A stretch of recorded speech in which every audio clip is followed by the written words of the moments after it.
Hi everybody and welcome back to the Progress Coaching YouTube channel. I hope your week is going well.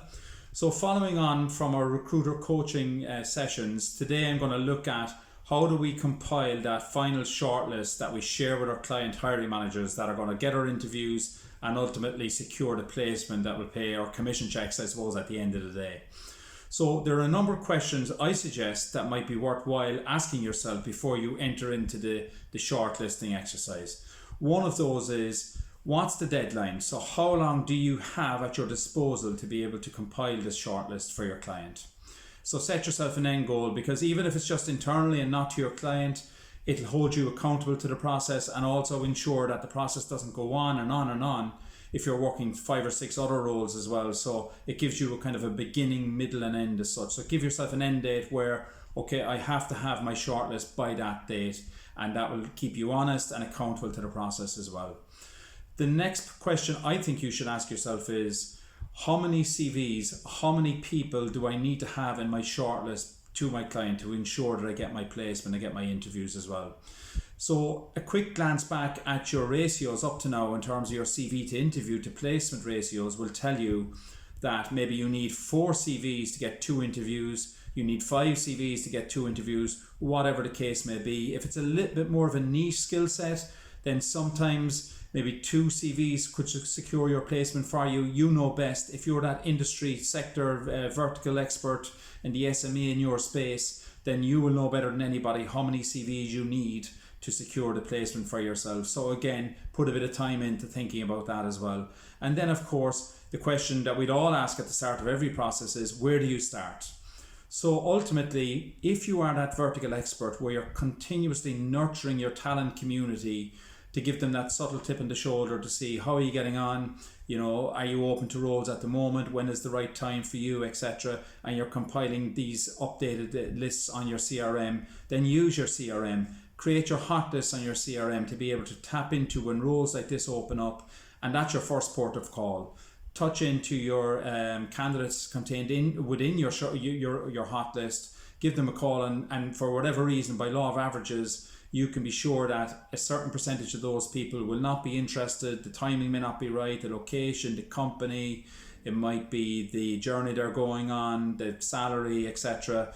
Or something will dictate that certain candidates are not interested at this point in time.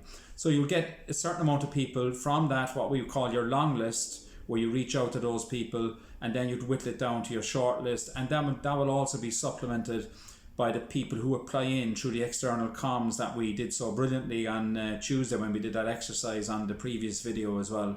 So it's about marrying the people who have applied in and the people that are within your short list, and you whittle it down to essentially how many CVs you need. So at this juncture, it's a very good exercise to create what we would call a candidate shortlist scorecard. So that scorecard could look at things like availability, maybe technologies or background experience, salary, personality traits. Are they the right fit culturally for the team? Are the team environment or the company that you're hiring for at this point in time? All of those things can give you a certain reason to send or not send a CV to your client. I would suggest that your shortlist should never be more than 5, I would say, because if it's any more than 5, then your client doesn't really have the time to be whittling that down further and further and further. You're an extension of the client's brand in the marketplace. You should really be doing your candidate screening calls, which is almost like your first round telephone screening call. And then you're sending 3 or 4, maybe 5 at a stretch to your client, and you're almost saying to your client, from these 3 or 4 people, you're going to get your placement because I've screened them well, I've done the interview with them, the first round interview screening call with them, and I'm certain, based on the notes you've given me and the key criteria during the hiring manager call in the first instance, that from this group of shortlisted candidates, you're going to get your placement. So, you know, big yourself up a little bit as well.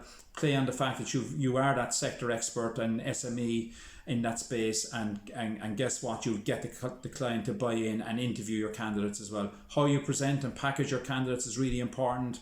Make sure you marry the cover note and the key selling points and the cover note on behalf of the candidate with the notes you have from the hiring manager call, and elevate the pitch essentially to make sure you catch the attention of the hiring manager as well. So that's it for now, folks. It's about how do we construct better shortlists. It's about continuously nurturing your talent base, talent community.